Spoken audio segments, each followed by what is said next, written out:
Shalom sahabat Kalimatulu dimanapun berada. Apa kabar sahabat Kalimatulu semua? Saya berharap sahabat semua ada dalam keadaan sehat dan selalu di dalam pertolongan Tuhan kita Yesus Kristus.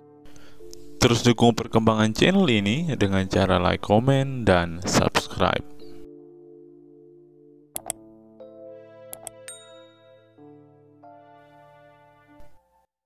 Putu Lilik. Sebentar. Oyon Tanjung. Oke, Oyon Tanjung. Ya, selamat siang Oyon Tanjung. Halo Oyon. Ya, Bang Oyon, Anda Muslim? Muslim lah. Ya, silakan nyalakan kamera. Silakan. Ayo diskusi dengan baik. Oke. Ya, gimana Tentang Bang Oyon? apa isinya nih? Tentang apa, Tis? Tentang bagaimana jika pemerintahan Islam itu berdiri, maka dunia ini akan kacau balau. Kacau di mana? Kacaunya bukan di Kristen kacaunya. Tuhannya jelas kok. Tiga Tuhan. Hah? Tiga Tuhan jelas. Waduh. Ayo kita jelaskan Tuhan. Ayo. Nah, tarik napas dulu. Tuhan selangkangan bisa dibenarkan. Tarik napas. Tarik napas dulu. Tarik napas. Tarik napas, turunkan.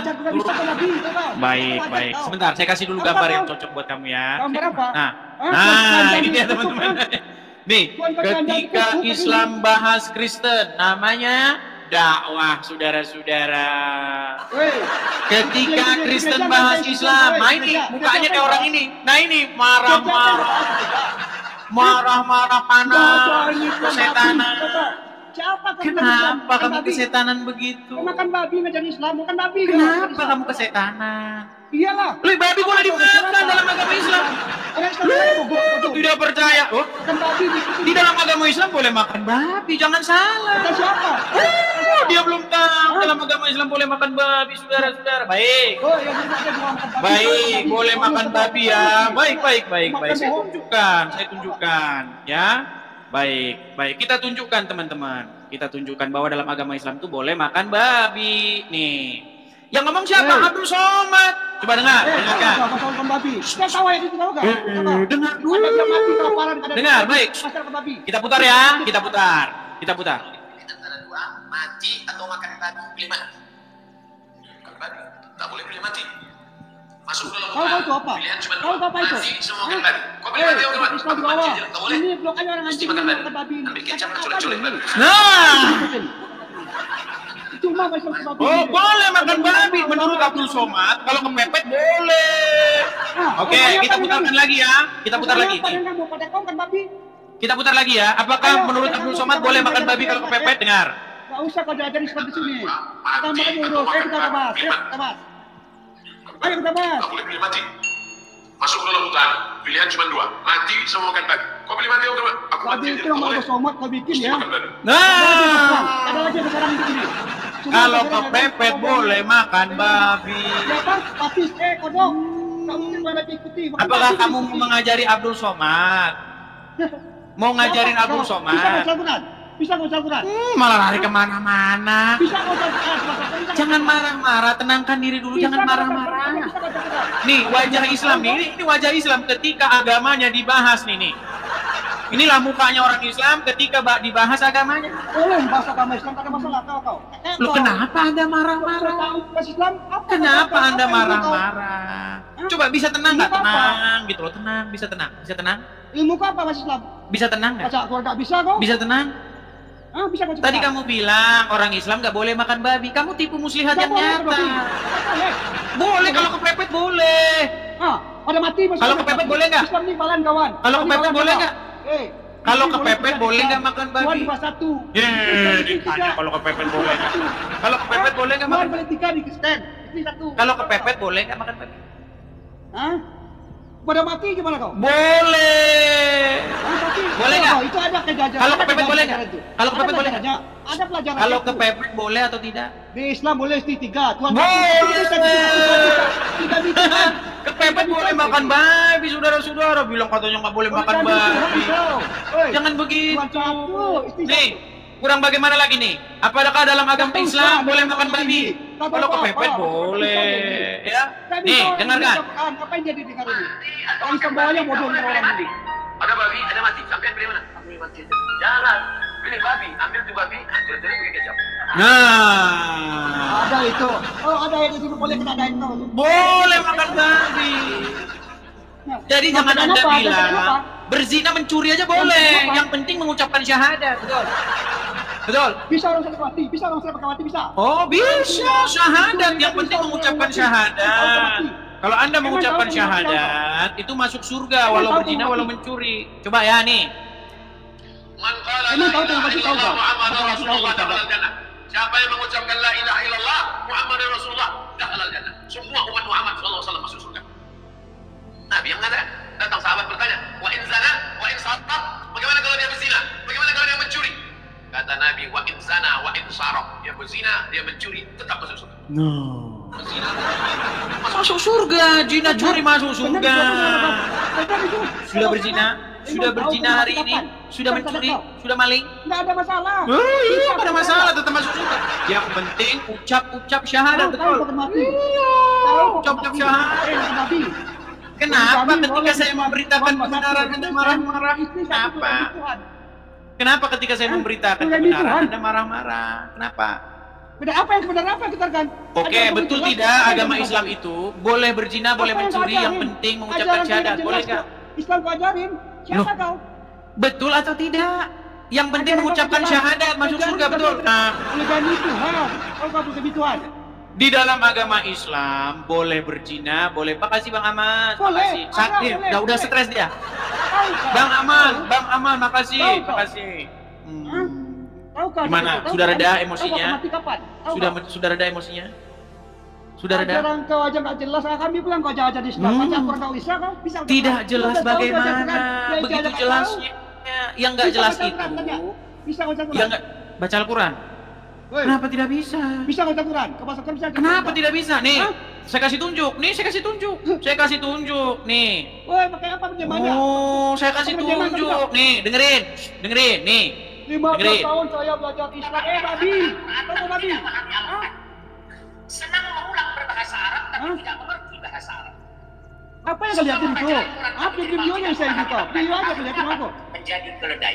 Menjadi keledai. Menjadi keledai. Oke, saya bacakan satu ayat Al-Quran ya. Kita tes. Kita tes apakah muslim itu seperti keledai. Kita tes. Ini saya bacakan satu ayat Al-Quran. Tolong kamu artikan. Saya bacakan ya. Ini ayat Al-Quran. Jangan panik. Jangan panik. Nih. Saya bacakan ayat Al-Quran. Saya bacakan ayat Al-Quran. Nih ya. Walad dolin. Coba apa artinya? Apa artinya walad dolin? Ngapain kau? Nah. Walad dolin apa artinya?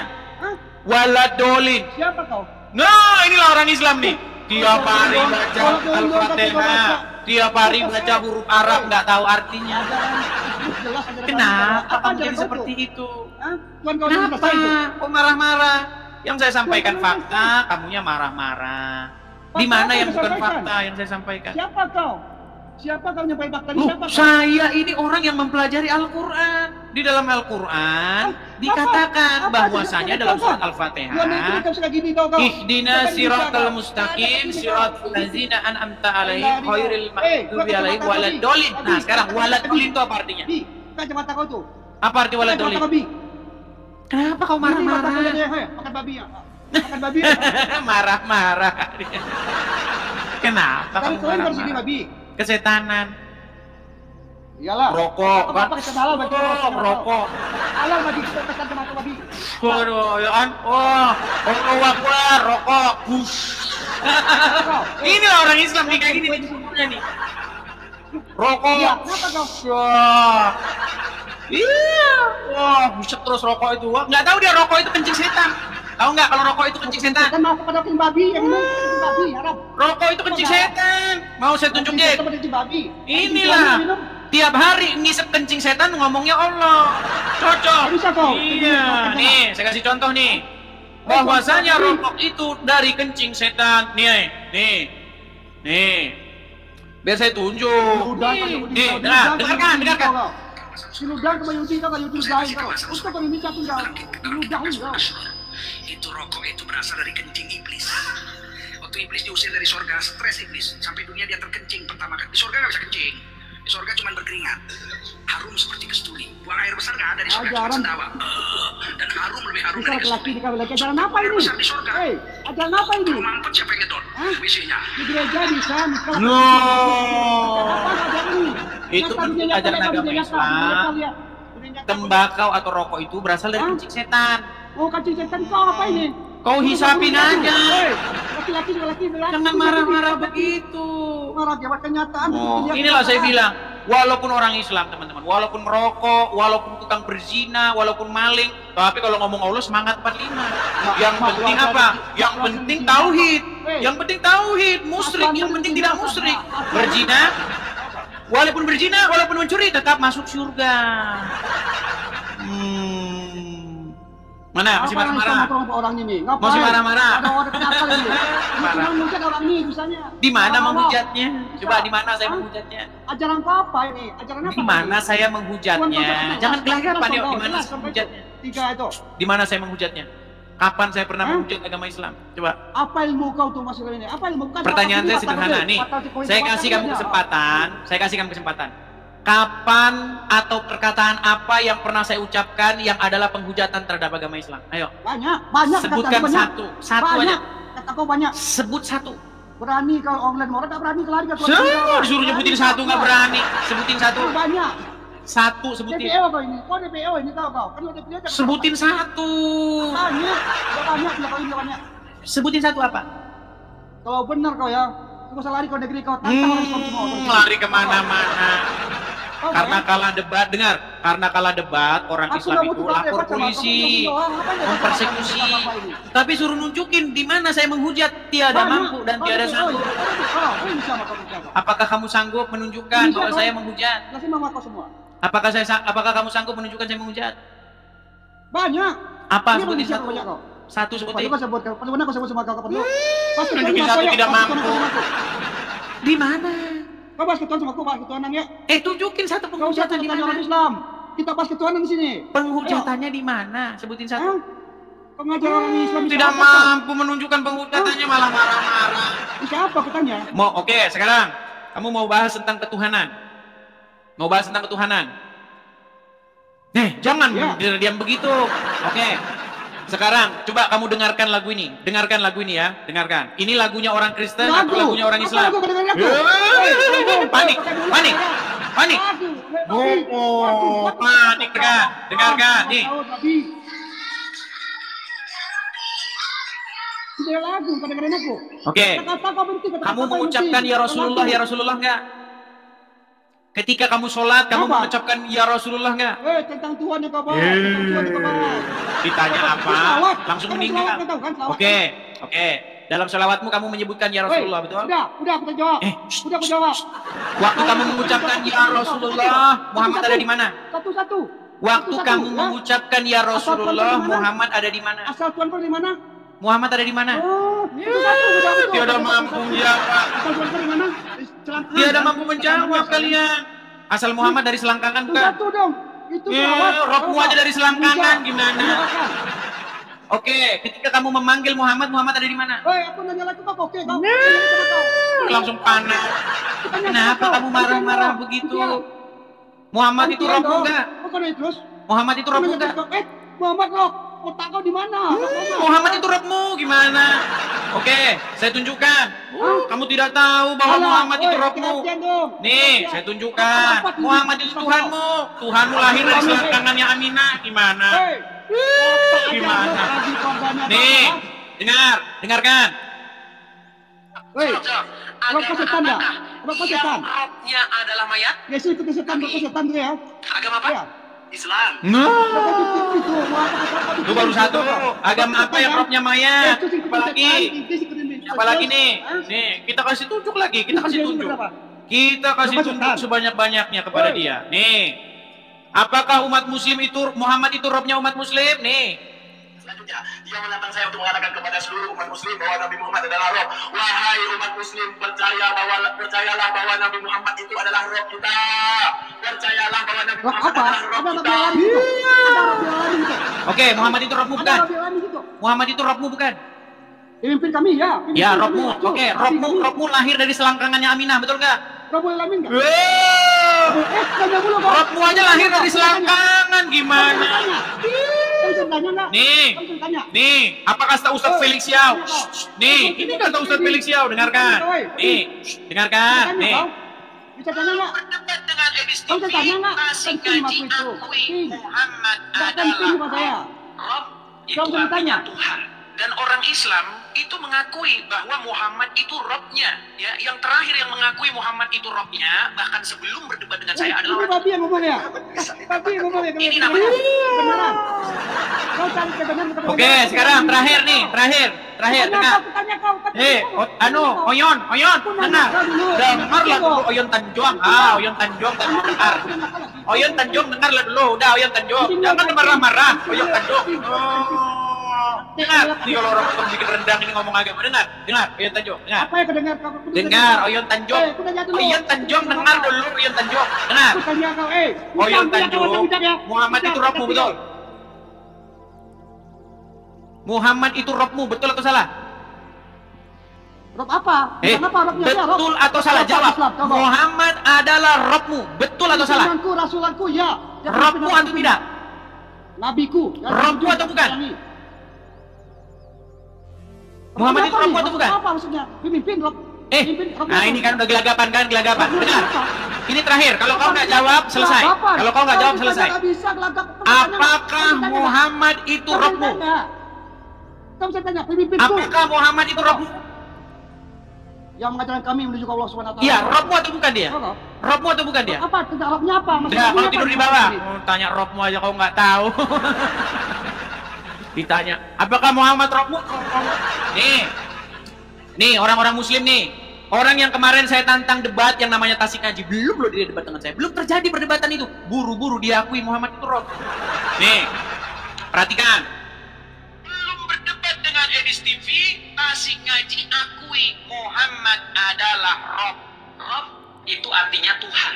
Dan orang Islam itu mengakui bahwa Muhammad itu Robnya. Ya, yang terakhir yang mengakui Muhammad itu Robnya, bahkan sebelum berdebat dengan saya adalah orang ini. Dan Muhammad bisa dikatakan Rob. Ini namanya Tasik Ngaji. Saya tantang dia. Ngomong-ngomongin orang Kristen, Robnya lahir dari selangkangan. Robmu aja lahir dari selangkangan. Gimana nekat yang? Yuk, semua argumen itu saya balikin ke Rob kanan. Oh gimana lagi? Ayo, Robnya siapa yang mati di dalam kuburan? Rob kalian. Ini orang Islam yang ngomongin. Mau dibenerin? Oh, kalau kamu mau ngadu-ngadu jadi emak-emak, saya nomor 1 bisa jadi emak. Bisa saya kalau saya disuruh jadi emak-emak. Nih, dengarkan. Apakah saya yang bilang atau orang Islam yang bilang bahwa Robnya itu mayat? Nih, orang Islam yang ngomong bahwa Robnya itu mayat. Orang Islam sendiri, bukan saya. Kita lihat nih. Salam. Agama apakah yang Robnya adalah mayat? Kami. Agama apa? Islam. Ya. Lu dengar? Iya. Yang Robnya adalah mayat itu kalian. Kalau Rob kami, Yesua, ya, Yesus Kristus hidup, bukan mayat di kuburan kayak kalian. Ayo. Sudah saya bilang, semakin kalian itu ya mengatakan sesuatu tentang iman kami, saya balikin ke kalian, kalian meninggal dunia. Ekspresi muka kalian langsung kayak gini. Ini loh, ini. Oke, Medi. Oke, selamat Selamat siang Medi, silakan nyalakan kamera, ayo. Silakan. Oke. Bilang-bilang Rob kami lahir dari selangkangan. Robmu yang lahir dari selangkangan. Robmu aja lahir dari selangkangan kok, mempermasalahkan Rob kami. Ya, silakan. Guys, ya, apa ini apa namanya temanya? Melanjutkan yang tadi. Temanya apa? Apakah Muhammad itu Robmu? Bukan? Bukan. Berarti pernyataan Tasik Ngaji yang mengatakan Muhammad itu Rob sesat ya? Dia salah.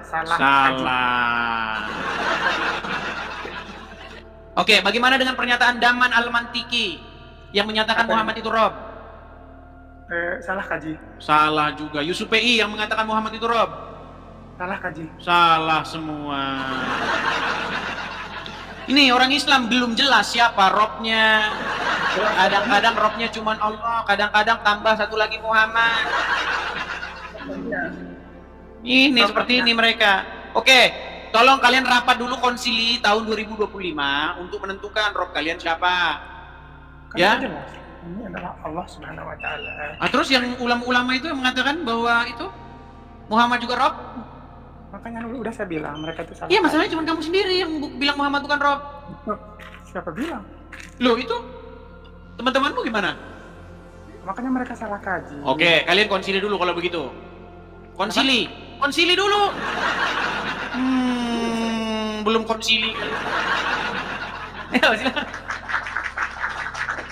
Sampai hari ini mereka belum jelas siapa robnya, teman-teman. Kadang-kadang Allah. Kadang-kadang robnya 1, kadang-kadang 2. Oke, Liana, selamat siang.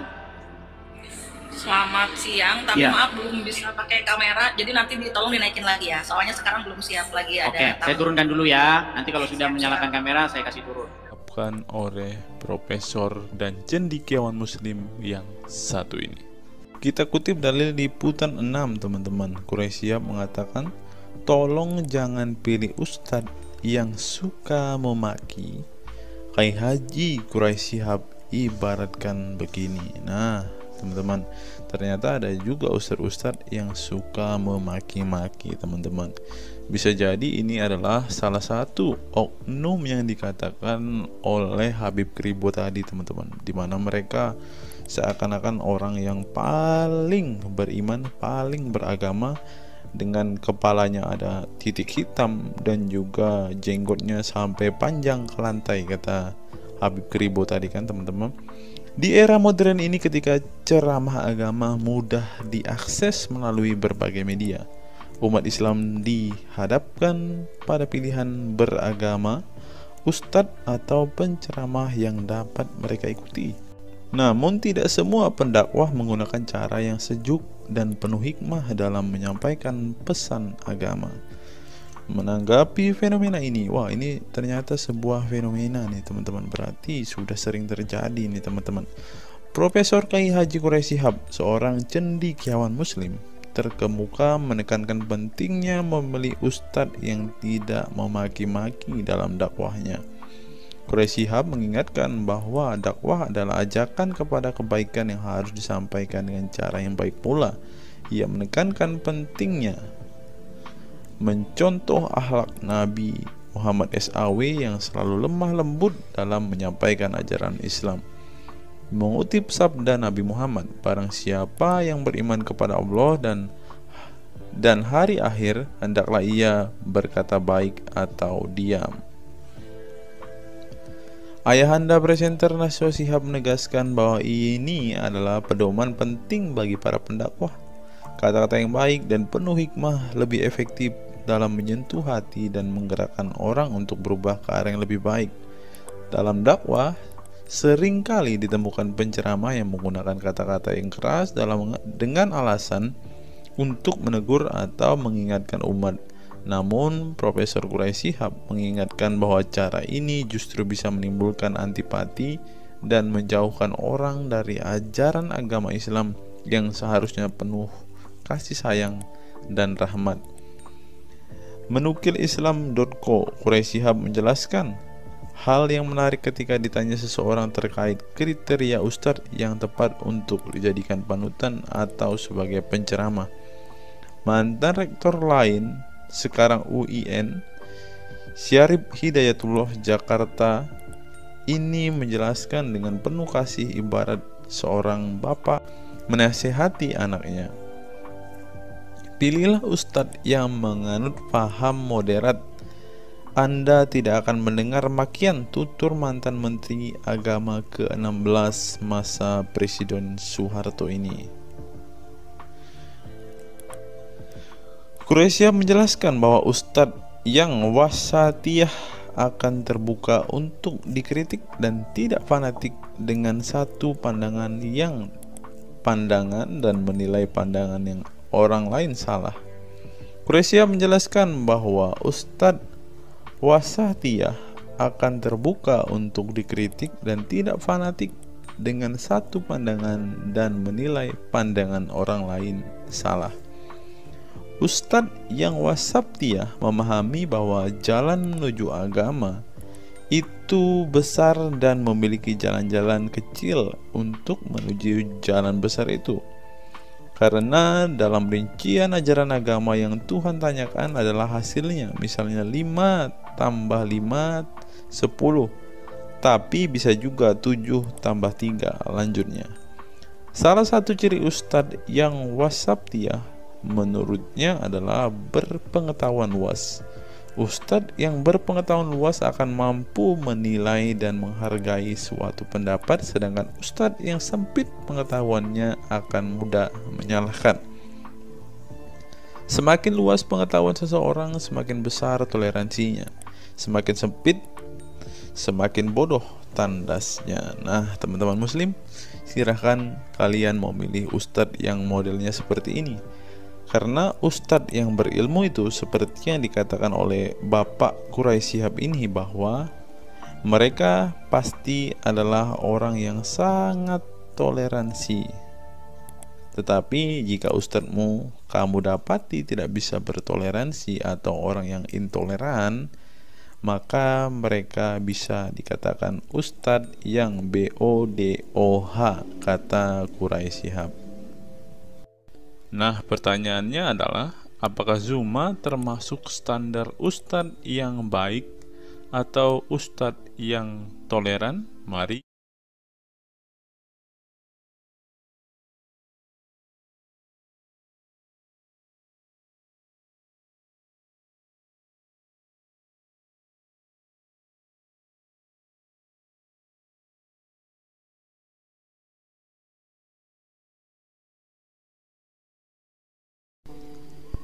Google, mengapa Rasulullah disebut sebagai nabi penutup? Apa alasannya? Alasannya mengapa Nabi SAW disebut Rasul terakhir adalah karena Allah SWT telah menunjukkan langsung sebagai penutup para nabi dan rasul. Hal ini tercantum dalam Al-Quran yang merupakan firman Allah. Di sini dituliskan, mengapa Muhammad atau Nabi SAW disebut nabi terakhir? Mari kita baca ya. Katamul Anbiya merupakan salah satu julukan Nabi Muhammad yang berarti penutup para nabi, sesuai dengan firman Allah SAW dalam surat Al-Ahzab ayat 40 yang berbunyi, artinya Muhammad itu sekali-sekali bukanlah bapak dari seorang laki-laki di antara kamu, tetapi dia adalah Rasul Allah dan penutup nabi-nabi, dan adalah Allah Maha mengetahui segala sesuatu. Nabi Muhammad SAW merupakan nabi terakhir yang Allah utus untuk menyempurnakan agama-agama sebelumnya. Al-Quran merupakan kitab Allah yang menyempurnakan kitab-kitab sebelumnya, sehingga tidak perlu ada kitab lain, karena Al-Quran merupakan kitab Allah yang menyempurnakan kitab-kitab sebelumnya, sehingga tidak perlu ada kitab lain karena Al-Quran sebagai kitab terakhir. Maka dapat diartikan bahwa tidak ada lagi nabi setelah Nabi Muhammad SAW. Nabi Muhammad SAW sebagai nabi terakhir juga didukung dengan dalil lainnya, yaitu surat Al-Sab 61 ayat 6. Dan ingatlah ketika Isa bin Maryam berkata, "Hai Bani Israel, sesungguhnya aku adalah utusan Allah kepadamu, membenarkan kitab sebelumku, yaitu Taurat, yang memberikan kabar gembira dengan datangnya seorang Rasul yang akan datang sesudahku, yang namanya Ahmad, dalam tanda kurung Muhammad." Menurut Syekh Al-Zairi dalam kitab Al-Jawahir dan Al-Kalamiyah, alasan kenapa Nabi Muhammad SAW dijadikan nabi terakhir adalah hikmah terputusnya para nabi itu untuk menyeru umat manusia agar beribadah kepada Allah, menunjukkan mereka ke jalan yang lurus dalam urusan kehidupan duniawi dan ukrawi, memberitahu kepada mereka tentang hal-hal yang tidak dapat dicapai oleh penglihatan mereka, dan memberitahu keadaan yang pemikiran mereka belum sampai dan menetapkan dalil yang meyakinkan serta menghilangkan syubhat keserupaan yang tidak benar. Adapun hubungan dakwah Nabi Muhammad SAW dengan nabi-nabi terdahulu ialah terbangun atas dasar sebagai penguat dan penyempurna dakwah nabi-nabi sebelumnya. Oleh karena itu, semua para nabi selalu dibangun atas dasar dua pondasi utama, yaitu akidah, syariat, dan akhlak. Dari segi kaidah, dari segi akidah, semua ajaran yang dibawa oleh para nabi, mulai dari Nabi Adam alaihissalam sampai Muhammad SAW, adalah sama. Tidak ada beda antara nabi satu dengan nabi yang lainnya. Semuanya mengajarkan keimanan terhadap keesaan Allah SWT, yaitu dengan membersihkan dari segala sifat yang tidak layak baginya, dan mengimani adanya hari kiamat serta adanya surga dan neraka. Maka dari itu, semua para nabi menyerukan kepada kaumnya masing-masing antara dasar iman kepada Allah, dan semua para nabi setelahnya saling membenarkan ajaran yang telah dibawa oleh para nabi sebelumnya. Adapun dari segi syariat yang mengatur tatanan kehidupan masyarakat dan individu terhadap perbedaan dalam metode dan kuantitasnya antara satu nabi dengan yang lain. Hal itu disebabkan karena syariat tersebut dalam ranah pelaksanaan, bukan sebuah pengabaran seperti akidah. Perkembangan zaman dan perbedaan bangsa yang satu dengan bangsa yang lainnya turut mempengaruhi syariat mereka satu sama lain. Diutusnya satu nabi itu adalah khusus untuk umatnya pada waktu itu, bukan umum untuk semua manusia. Sebuah hukum syariat terbatas dalam ruang lingkup yang sempit sesuai dengan umatnya pada waktu itu secara khusus. Nah, dari bagian pertama ini kita mengetahui, teman-teman, mengapa Rasulullah ini dikatakan sebagai nabi penutup, karena Rasulullah juga mengajarkan kepada keesaan Allah, teman-teman. Nah, seperti yang terus di sini, semuanya mengajarkan keimanan terhadap keesaan Allah SWT, yaitu dengan membersihkan dari sifat segala yang tidak layak baginya dan mengimani adanya hari kiamat dan adanya surga dan neraka.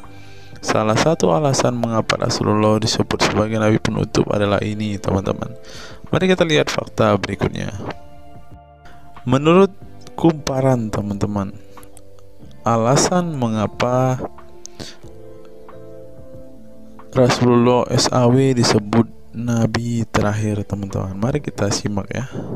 Saya berharap teman-teman tidak bosan mendengar setiap fakta-fakta yang kita bukakan ini, karena dengan melihat fakta-fakta ini setidaknya kita belajar, teman-teman, dan dapat memaklumi mengapa sih saudara-saudara muslim kita itu sangat-sangat menjunjung tinggi Rasulullah, teman-teman. Mari kita simak. Nabi Muhammad SAW adalah nabi yang ke-25 dalam Al-Quran. Sebagai umat Islam, kita diwajibkan mempercayai bahwa tidak ada rasul lain setelah kematian Nabi Muhammad SAW. Sebenarnya, mengapa Nabi SAW disebut rasul terakhir?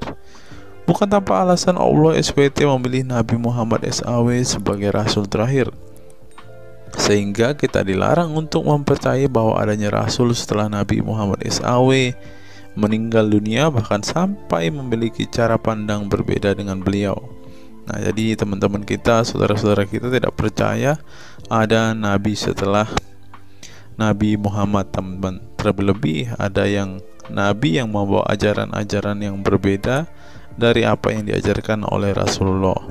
Berikutnya, alasan dibalik Nabi Muhammad SAW disebut rasul terakhir. Nabi Muhammad SAW ditunjuk menjadi rasul terakhir Allah SWT dan mendapatkan Al-Quran yang merupakan kitab sempurna dari kitab-kitab sebelumnya. Nah, mereka percaya juga kitab mereka adalah kitab yang paling sempurna, karena kitab-kitab sebelumnya tidak sempurna, maka disempurnakan oleh Al-Quran, teman-teman. Artinya, wahyu yang sudah diterima Nabi Muhammad SAW sudah terputus sejak beliau meninggal dunia. Ibnu Katsir menjelaskan, ini merupakan nikmat Allah Subhanahu wa Ta'ala yang terbesar atas umat ini.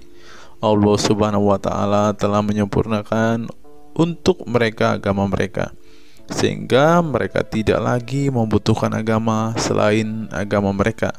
Mereka tidak pula membutuhkan nabi selain nabi mereka. Oleh karena itu, Allah Subhanahu wa Ta'ala menjadikannya sebagai penutup para nabi. Allah Subhanahu wa Ta'ala mengutus beliau kepada manusia dan kepada jin. Nah, jadi teman-teman, Rasulullah juga bukan hanya dikirim kepada umat muslim, kepada manusia-manusia yang percaya dan memutuskan untuk memeluk agama Islam saat ini, ternyata juga kepada para jin, teman-teman.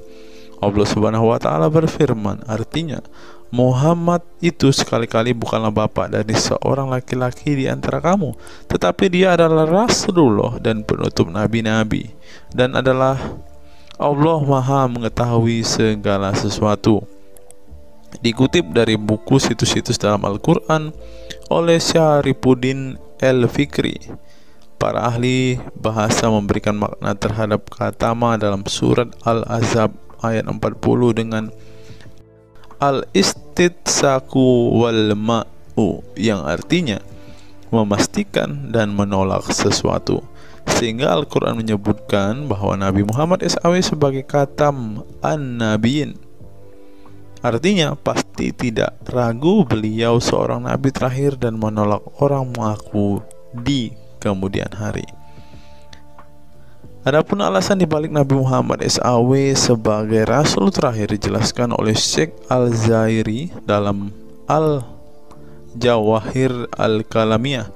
Sebenarnya Nabi kita Muhammad dikatakan sebagai penutup para nabi itu hanya karena sesungguhnya hikmat terputusnya para nabi itu menyeru umat manusia agar beribadah kepada Allah, menunjukkan mereka ke jalan yang lurus dalam urusan kehidupan duniawi dan ukhrawi, memberitahu kepada mereka tentang hal-hal yang tidak dapat dicapai oleh penglihatan mereka, dan memberitahu keadaan yang pemikiran mereka belum sampai, dan menetapkan dalil yang meyakinkan serta menghilangkan syubhat-syubhat keserupaan-keserupaan yang tidak benar. Karena itu, umat manusia tidak memerlukan lagi kepada nabi sesudah Nabi Muhammad, sebab syariatnya telah mencapai batas kesempurnaan. Dan dari alasan inilah tampak jelas tentang rahasia terusnya beliau untuk seluruh umat manusia, dan keberadaan beliau sebagai manusia yang paling utama dalam segi fisik serta halaknya. Demikianlah penjelasan singkat mengenai Nabi Muhammad SAW sebagai Rasul terakhir. Semoga dengan mengetahuinya dapat menambah meneladani beliau sebagai sosok yang sempurna. Yang perlu diingat, jangan menghujat ya teman-teman. Mengutip sindonews.com, inilah ke-10 keistimewaan Rasulullah. Yang pertama, air liur Rasulullah menjadi obat. Dari Saul bin Sa'ad berkata, saat Rasulullah dan para sahabat akan berperang di Khaybar, Rasulullah bersabda bahwa ia akan memberikan bendera kepada seorang pria yang cinta dan dicintai oleh Allah dan Rasulnya, dan Allah akan memberikan kemenangan. Rasulullah mencari Sayyidina Ali, akan tetapi para sahabat mengatakan bahwa Ali sedang mengalami sakit mata. Rasulullah memerintah para sahabat untuk mendatangkan Ali kepada beliau. Kemudian Rasulullah meludahi kedua matanya dan mendoakannya. Seketika itu sakit matanya sembuh seakan-akan tidak ada bekas sakit sebelumnya. Kemudian sahabat Talq bin Ali mengaku pernah digigit kalajengking di kakinya. Lalu Nabi meludahi kakinya dan mengusapnya. Seketika hilang sakit dan berhenti darahnya keluar. Talq bin Ali mengatakan, aku digigit oleh kalajengking ketika aku di dekat Nabi Muhammad, lalu beliau meludahi kakiku dan mengusapnya. Yang kedua, rambut beliau membawa berkah. Sahabat Khalid bin Walid radhiyallahu anhu tak pernah kalah di medan perang. Di setiap perang, Khalid selalu meraih kemenangan dan membuat nyali musuh ketakutan. Ternyata penyebabnya tak lepas dari keberkahan rambut Nabi Muhammad yang selalu dia bawa ketika perang. Rambut beliau juga dijadikan sebagai obat bagi orang sakit. Yang ketiga, keringat Nabi Muhammad menjadi minyak wangi. Anas bin Malik menceritakan keberkahan keringat Nabi Muhammad sebagai minyak wangi. Beliau mengatakan, Nabi masuk ke rumah kami dan beliau qailullah, tidur siang di tempat kami. Ketika tidur itu, Nabi berkeringat, kemudian ibuku datang membawa botol dan keringat Nabi Muhammad ditampung ke dalam botol itu. Kemudian ketika Nabi bangun dari tidurnya, beliau bertanya kepada ibuku, "Wahai Ummu Sulaim, apa yang sedang engkau perbuat?" Ummu Sulaim mengatakan, "Ini keringatmu wahai Rasulullah, aku jadikan minyak wangi dan ini adalah minyak wangi yang paling wangi." Yang keempat, tidak memiliki bayangan. Asyadid Muhammad bin Alawi Al-Maliki dalam kitabnya Mafahim Yazid Antus Hahaha menyebut di antara kekhususan Nabi Muhammad adalah tidak memiliki bayangan. Karena memang beliau adalah cahaya dan cahaya tidak pernah memiliki bayangan. Nabi tidak memiliki bayangan meskipun ada sinar matahari.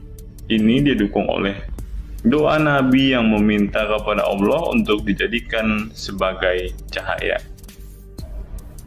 Hal ini disebutkan oleh Imam Muslim dalam hadis yang menjelaskan tentang bacaan Nabi dalam doa sujudnya. Ya Allah, jadikanlah di dalam hatiku cahaya, di pendengaranku cahaya, dalam penglihatanku cahaya, di sebelah kananku cahaya, di sebelah kiriku juga cahaya, di depanku cahaya, dan di belakangku cahaya, serta di atasku cahaya, juga di bawahku cahaya, dan jadikanlah untukku cahaya. Dalam riwayat lain juga disebutkan, jadikanlah aku cahaya. Yang kelima, tidak pernah menguap.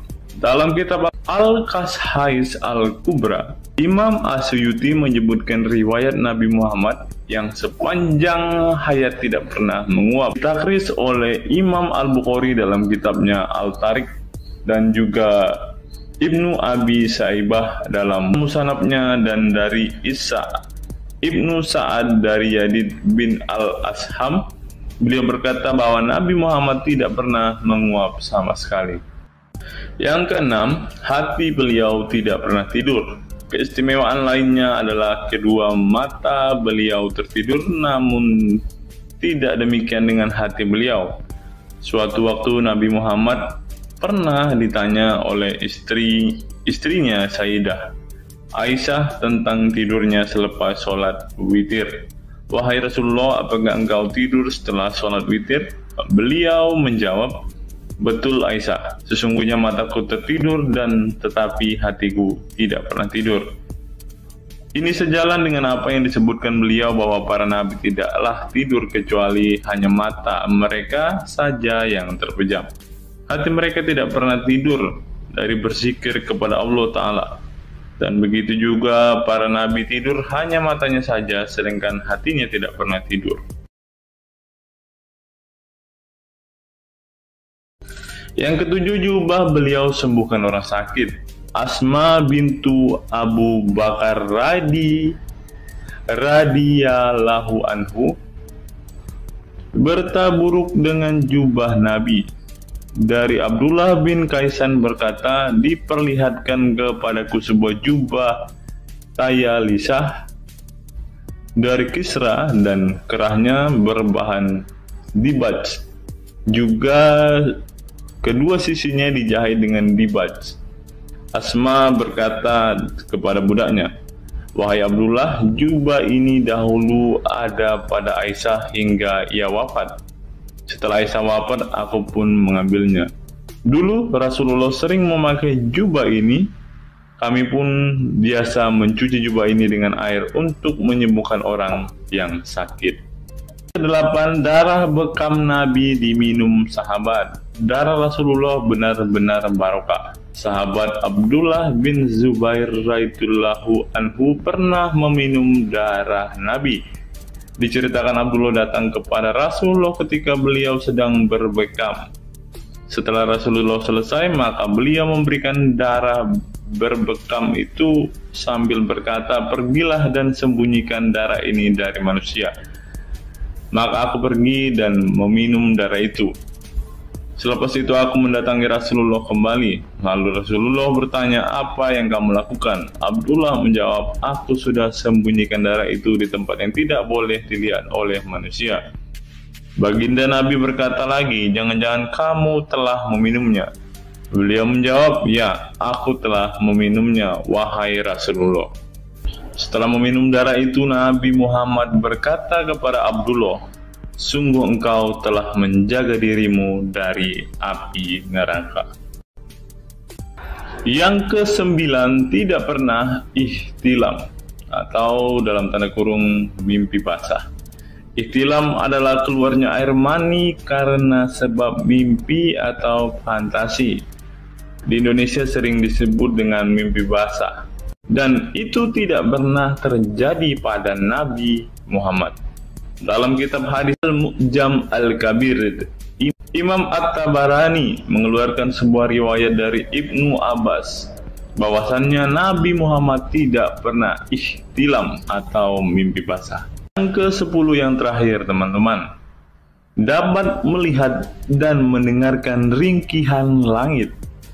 Dari sahabat Abu Dzar, Nabi Muhammad bersabda, "Sesungguhnya aku melihat apa yang kalian tidak lihat, dan aku mendengar apa yang kalian tidak dengar, ringkihan langit.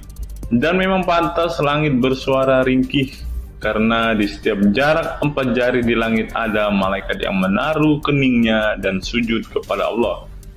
Demi Allah, seandainya kalian mengetahui apa yang aku ketahui, kalian akan sedikit tertawa dan banyak menangis."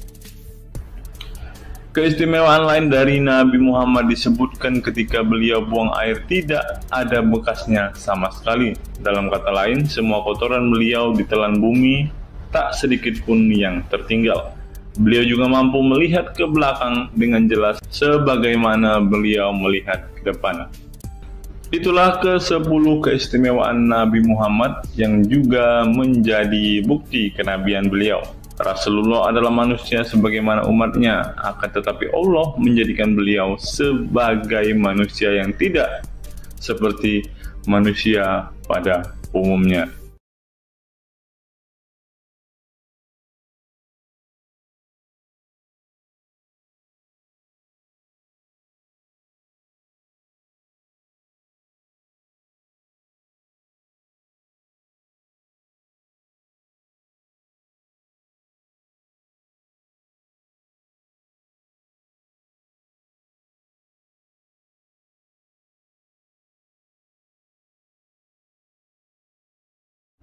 Hari ini kita akan menyimak sebuah kisah yang saya kutip dari sebuah artikel yang akan menggemparkan kita semua.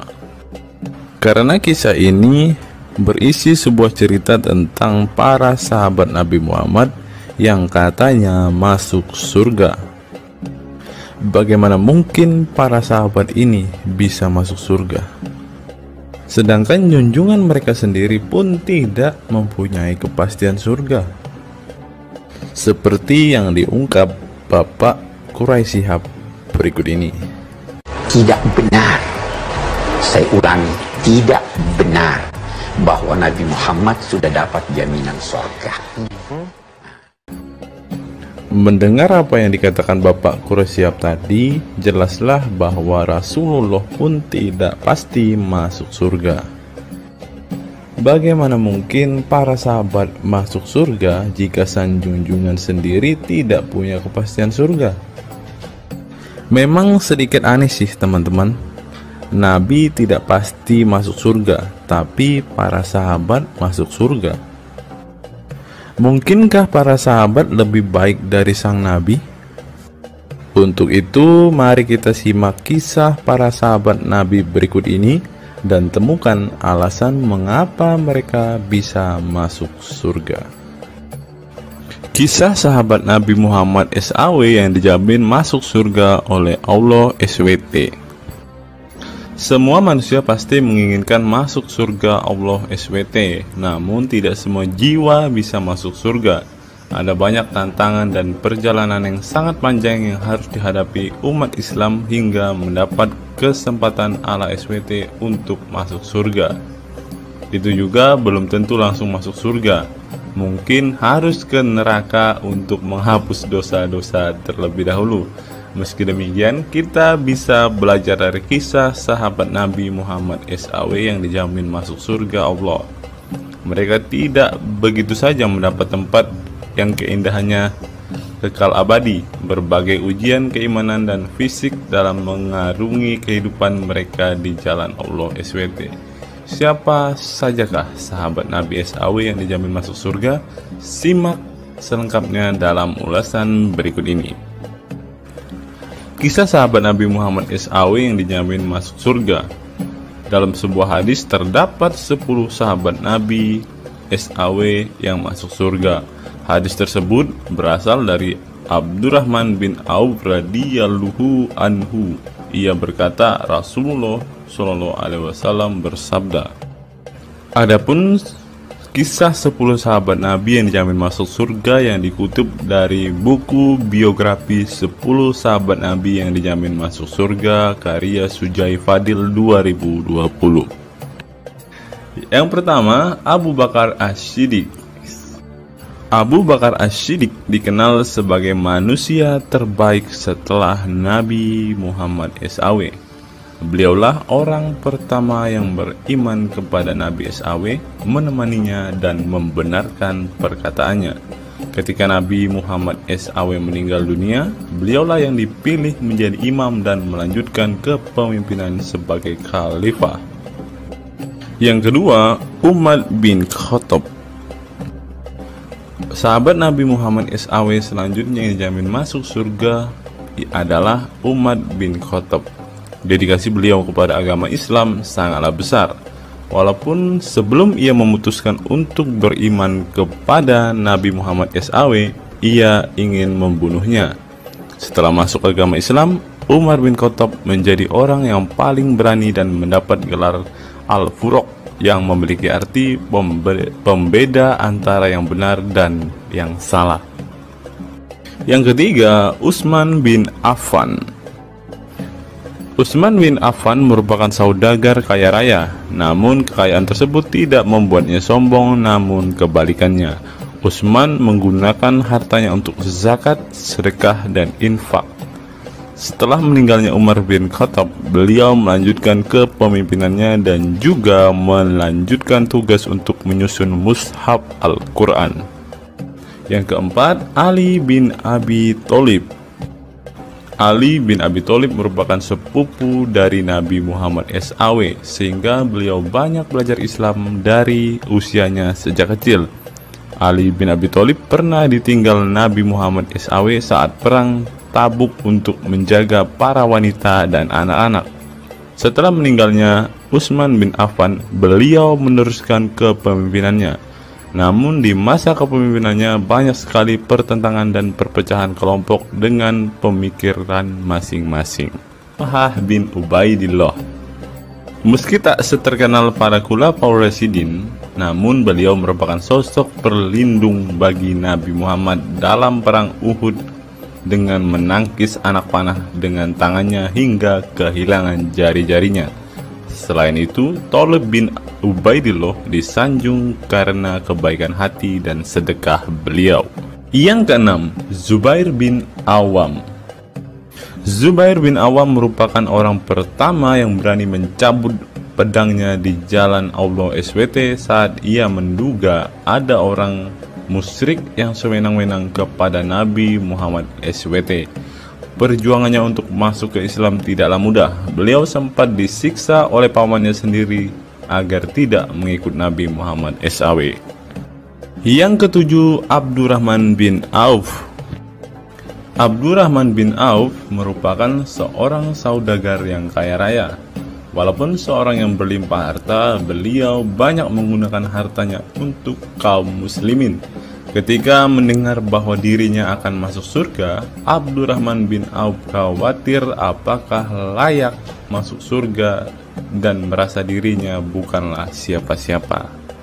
Yang kedelapan, Sa'ad bin Abi Waqqas.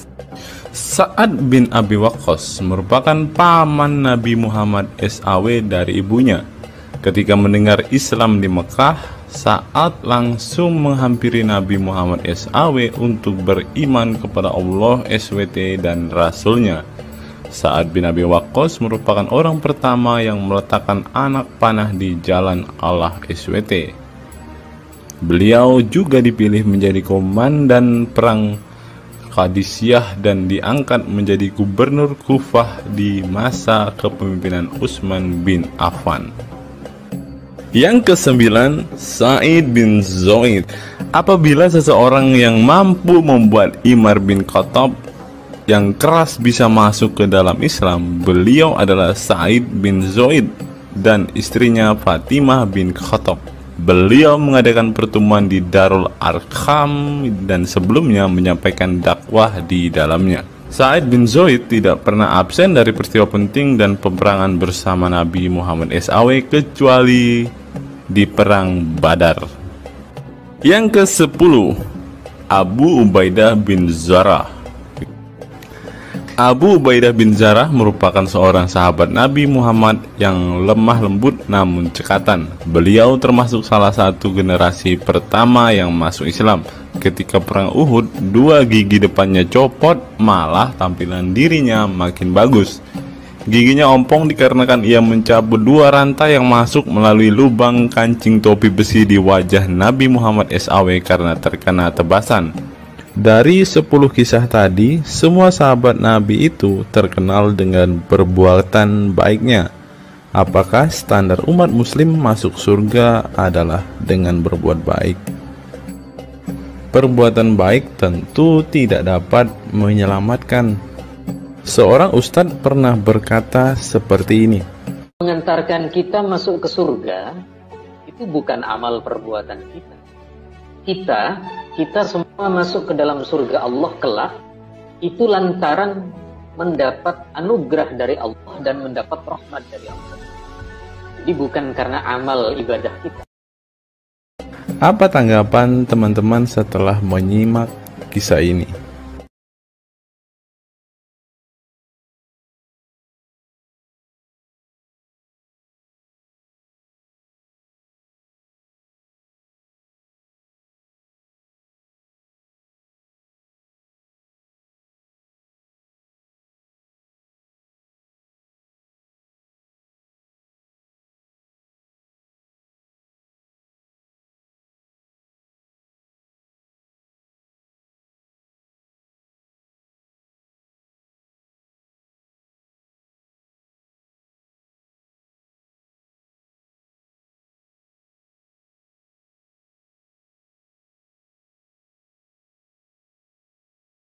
Saya teringat dengan satu perkataan seorang ustadz, teman-teman. Ustadz ini mengatakan bahwa memang benar saudara-saudara muslim kita itu hanya suka membaca Al-Quran, suka berbahasa Arab, tetapi pada kenyataannya mereka ini, teman-teman, ternyata adalah orang-orang yang tidak paham sama sekali dengan apa yang mereka baca, teman-teman.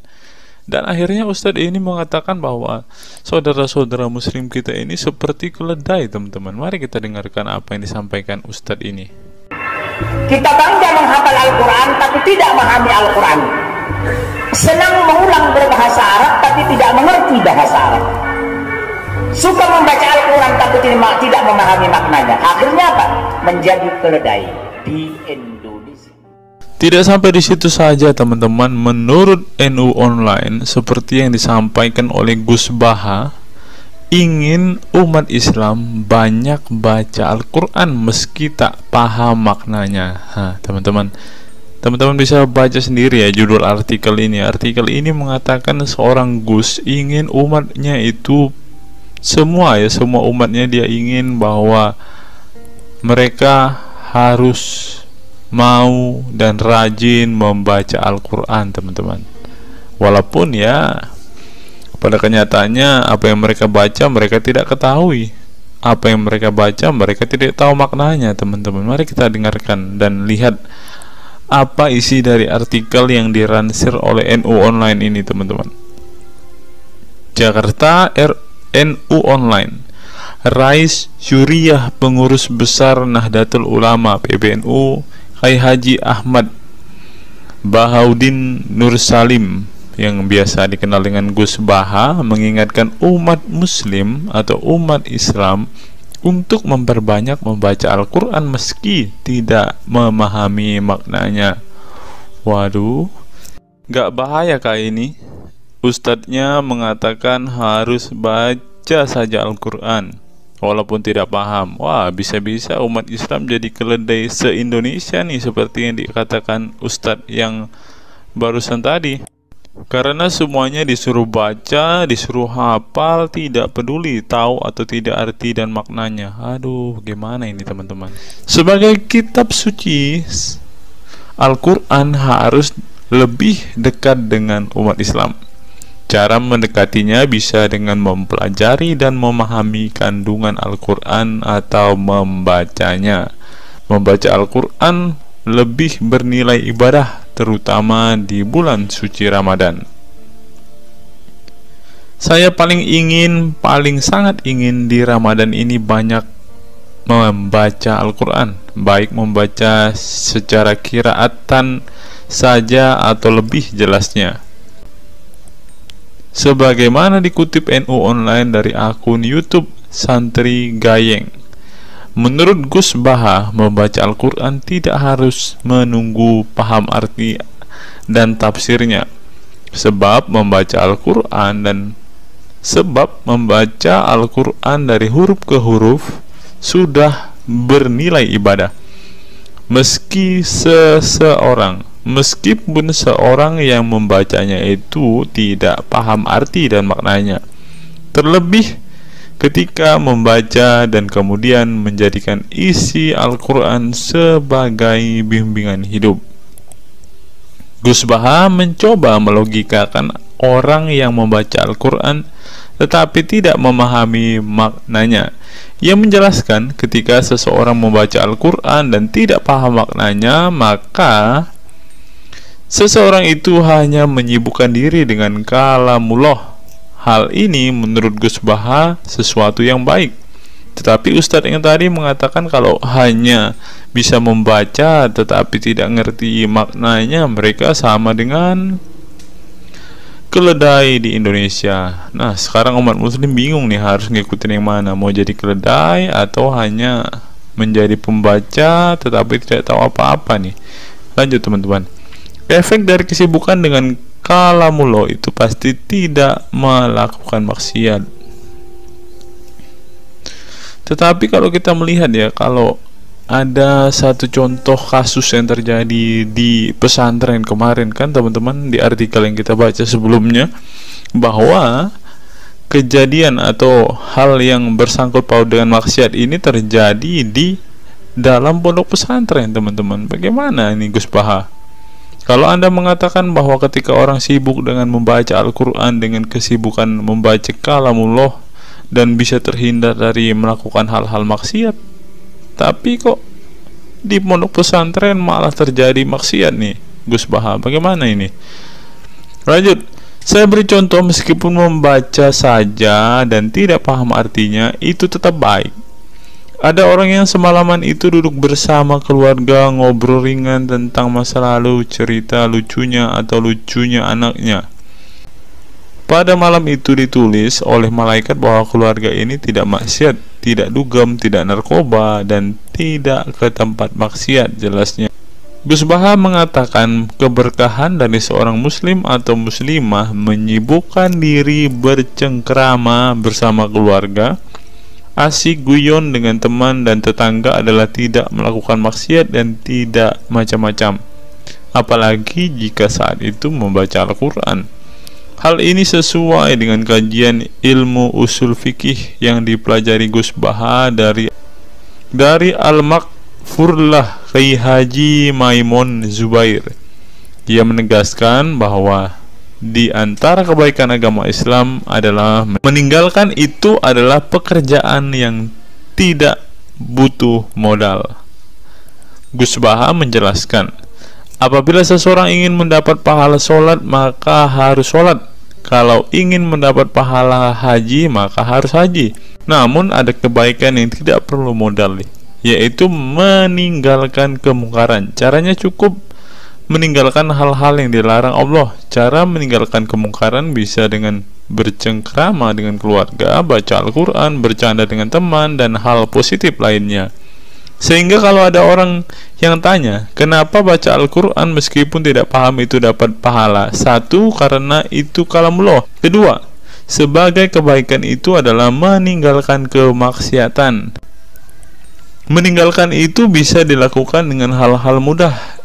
Ini pentingnya ngaji. Saya ngaji usul fikih dengan Kai Haji Maemun, abahnya Gus Yasin, katanya.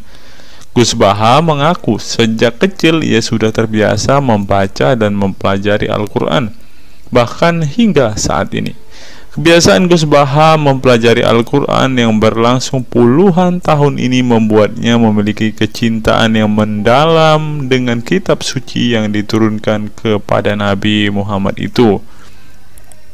Ia juga membaca banyak literatur klasik maupun modern untuk memahami Al-Quran. Kemudian melakukan diskusi dengan banyak pakar Al-Quran dari berbagai daerah dan negara tentang berbagai tema.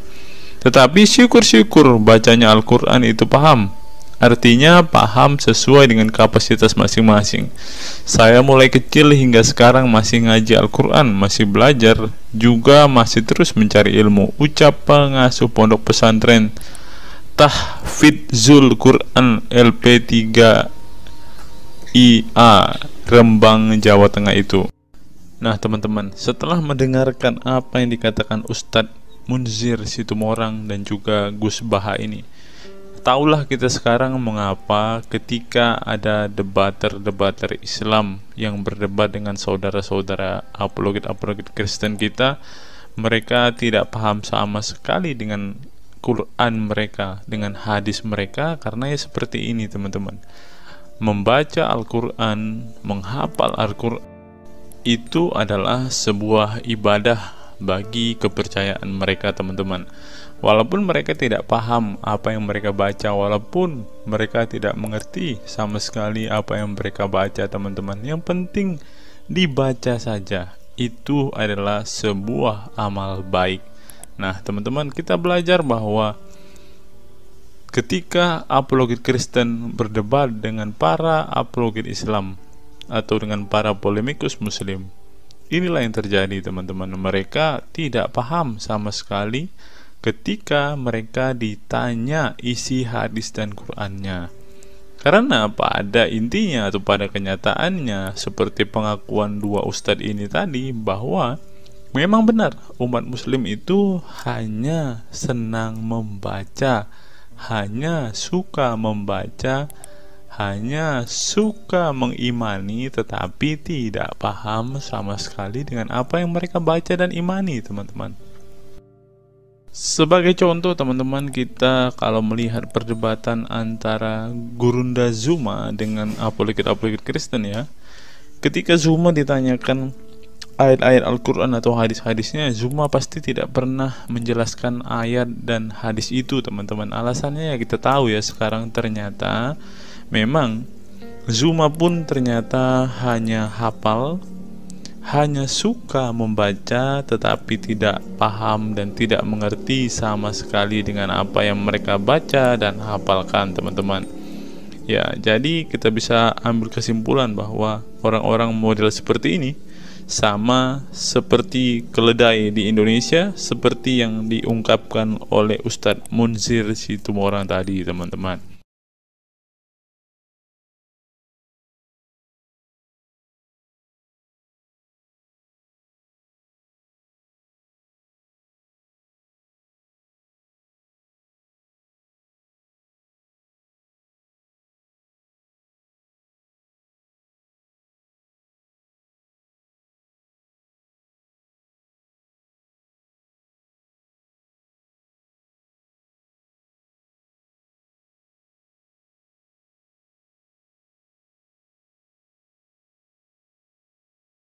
Fenomena pemurtadan dan kelompok Islam radikal.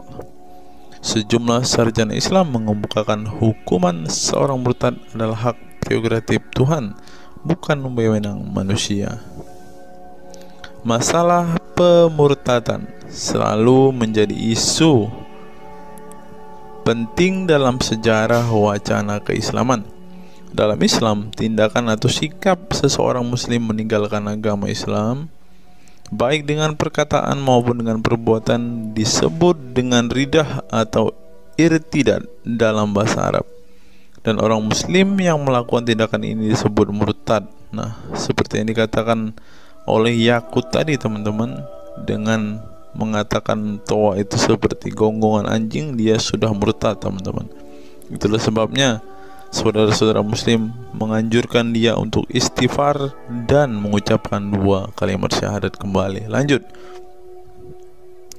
Seorang dikatakan murtad belum tentu mereka pindah atau konversi ke agama baru. Bisa juga mereka kemudian memilih untuk tidak beragama, menjadi sekuler, ateis, agnostik, dan lain sebagainya.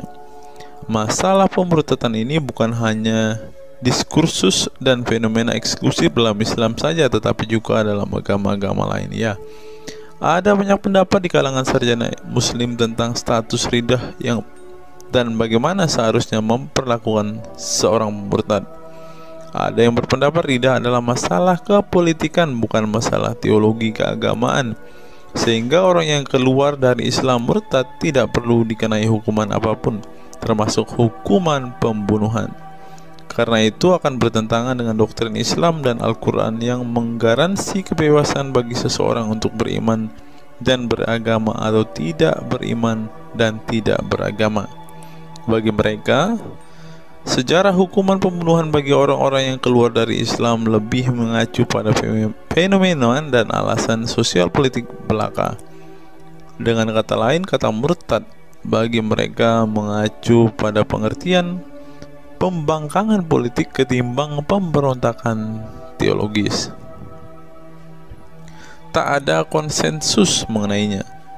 Tetapi ada pula yang berargumen bahwa masalah pemurtadan adalah masalah teologi keagamaan, sehingga orang yang mendeklarasikan diri keluar dari Islam harus dihukum bunuh seperti yang dipraktikkan oleh generasi Islam pasca wafatnya Nabi Muhammad.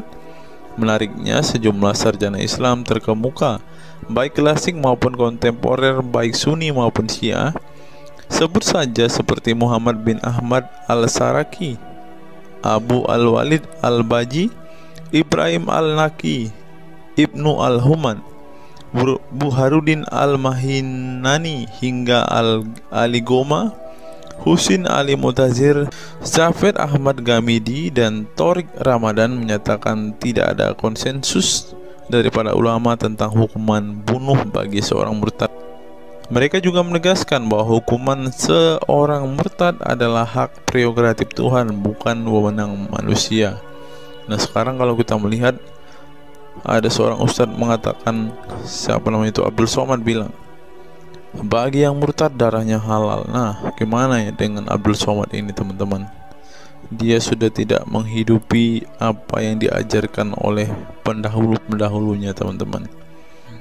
Lanjut, masalah sejarah dan fenomena pemurtadan dalam Islam ini dengan baik dikupas oleh Abdullah Said dalam Freedom of Religion, Apostasy and Islam, atau Taha Jabir Al-Wani dalam Apostasy in Islam, A Historical and Scriptural Analysis.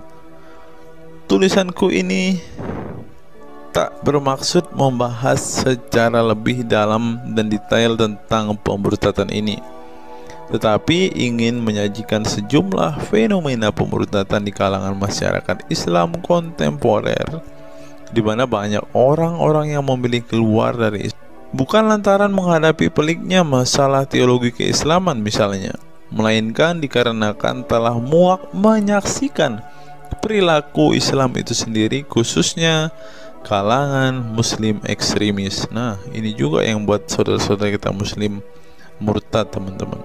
Nggak tahu ya Abdul Somad termasuk orang yang Islam atau muslim yang ekstremis atau enggak ya, karena dia bilang siapa yang murtad darahnya halal. Bisa jadi Somad salah satu Islam ekstremis. Berikutnya, faktor trauma. Bagi kelompok Islam militan konservatif, pemurtadan adalah tindakan haram dan kaum murtad harus dibunuh.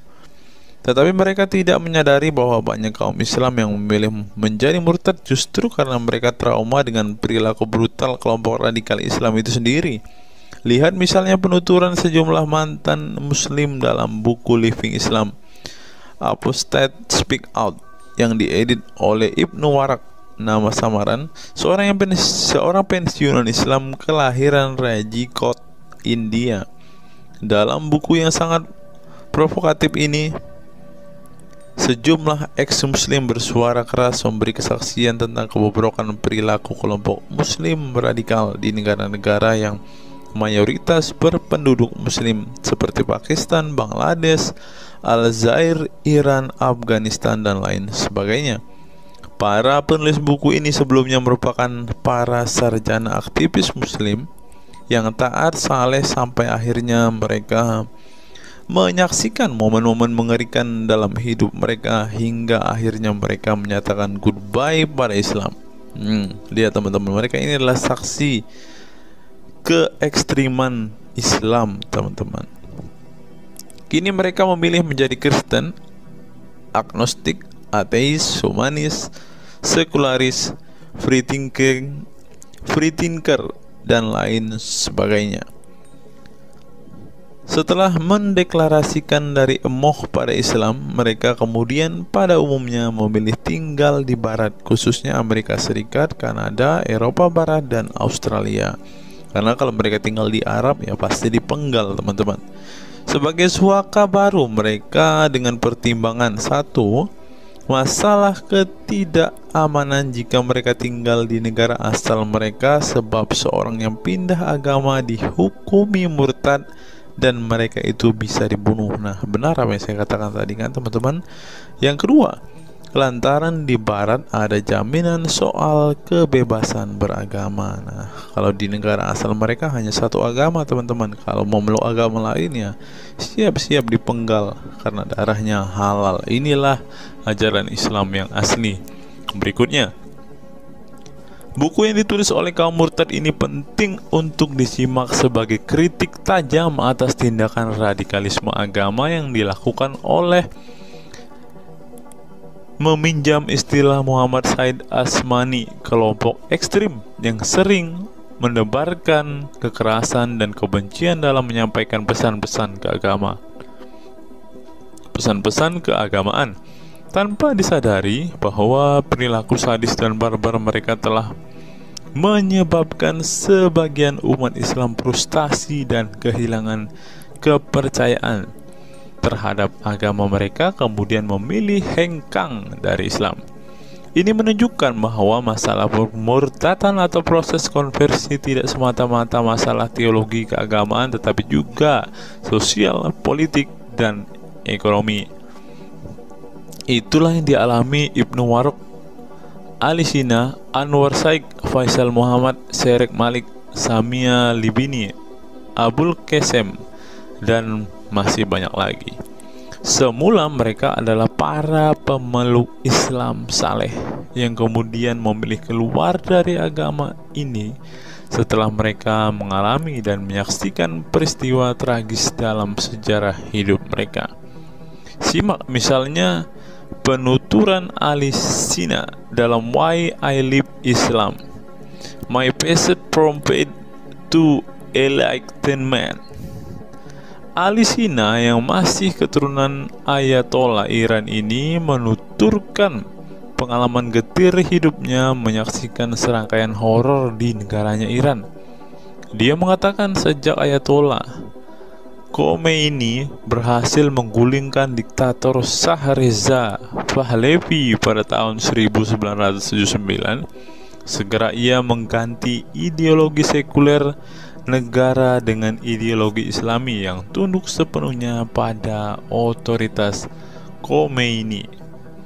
Masih menurut Ali Sina, alih-alih ingin menegakkan kedaulatan Tuhan, dalam praktiknya yang terjadi justru penegak kedaulatan Khomeini, di mana melalui agen rahasianya yang bernama Saza Mene Ate Laat Fa Amniate Keskharar, yang disingkat SEFAK, dia dan para pendukungnya menghancurkan siapapun yang tidak mau tunduk pada otoritas politik keagamaannya, termasuk bekas sekutunya.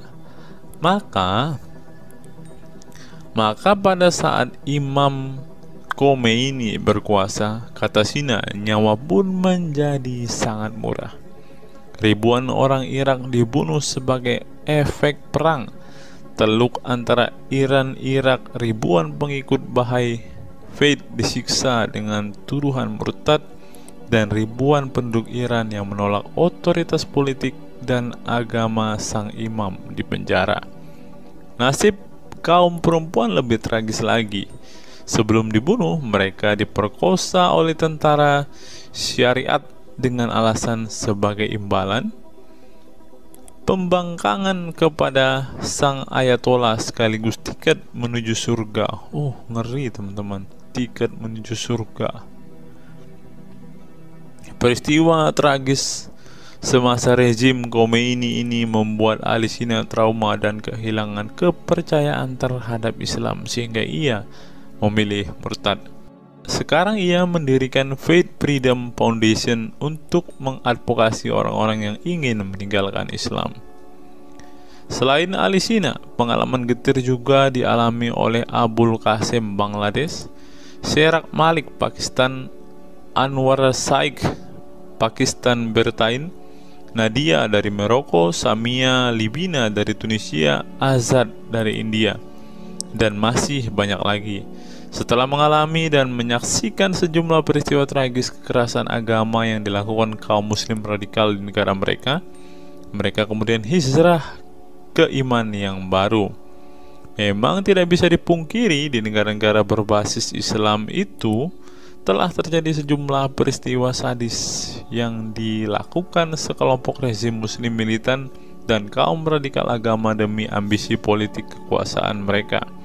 Atas nama agama dan penegakan syariat Islam, mereka melakukan serangkaian teror dan kekerasan terhadap kelompok minoritas dan lawan-lawan politik agamanya.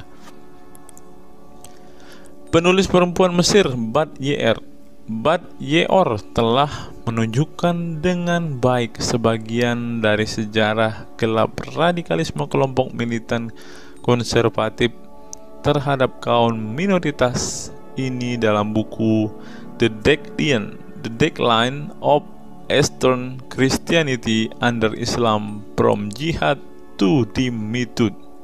Dalam buku ini, dia berpendapat bahwa konsep dhimmi, khususnya Kristen dan Yahudi yang secara literal mengacu pada definisi protected people, orang-orang yang dilindungi, dalam realitasnya justru menjadi kelompok yang diperas, dieksploitasi, karena di samping dipaksa membayar pajak pada pemerintah, mereka tidak pernah menikmati hak-hak sipil sebagai warga negara.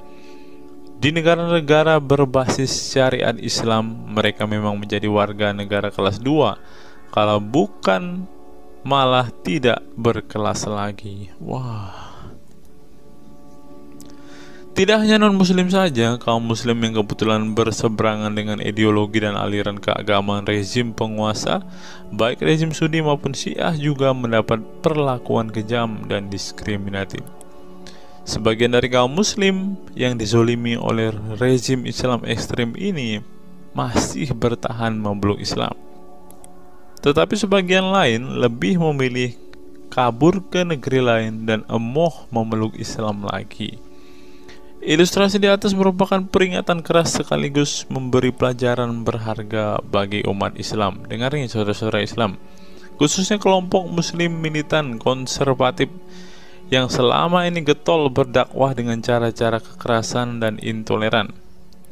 Perilaku brutal dan aksi-aksi kekerasan yang mereka lakukan tidak hanya menyebabkan simpati publik terhadap kaum muslim merosot atau melorotnya tingkat kepercayaan publik terhadap Islam sebagai agama damai, toleran, pluralis, dan rahmatan lil alamin. Tetapi lebih dari itu, tindakan konyol kaum radikal agama ini telah menyebabkan pemurtadan sebagian umat Islam itu sendiri. Kedepan kaum muslim harus menebarkan Islam dengan cara-cara damai, santun, dan toleran, bukan dengan tindakan keras, kasar, dan intoleran yang justru merugikan Islam dan kaum muslim itu sendiri. Jika memang Islam itu agama rahmat bagi alam semesta, maka buktikan itu dengan tindakan nyata. Wallahu alam bishawab. Nah, itulah fakta-fakta yang bisa saya sampaikan pada kesempatan hari ini, teman-teman. Kiranya fakta-fakta ini dapat membuat kita semua sebagai umat Kristen semakin bersemangat berdoa, terlebih memberitakan Injil kepada saudara-saudara muslim kita yang benar-benar rindu, yang benar-benar ingin dan haus mendengarkan kabar baik, teman-teman. Karena Alkitab memang mengatakan ada orang-orang yang hatinya sudah tertutup untuk Injil dan mereka tidak akan pernah mendengarkan kabar baik itu. Bagi saudara-saudara muslimku, segeralah murtad, karena sesuai dengan apa yang kita bacakan hari ini, banyak sekali fakta-fakta yang di luar nalar yang bisa menjadi alasan kalian untuk meninggalkan agama Islam. Apa pendapat teman-teman setelah menyimak video ini? Silahkan tuliskan komentar waras teman-teman di kolom komentar video ini, agar banyak orang semakin waras dan semakin sadar bahwa hanya Yesuslah satu-satunya Tuhan dan Juru Selamat. Hanya Yesuslah satu-satunya yang menyediakan surga bagi setiap orang yang percaya kepadanya.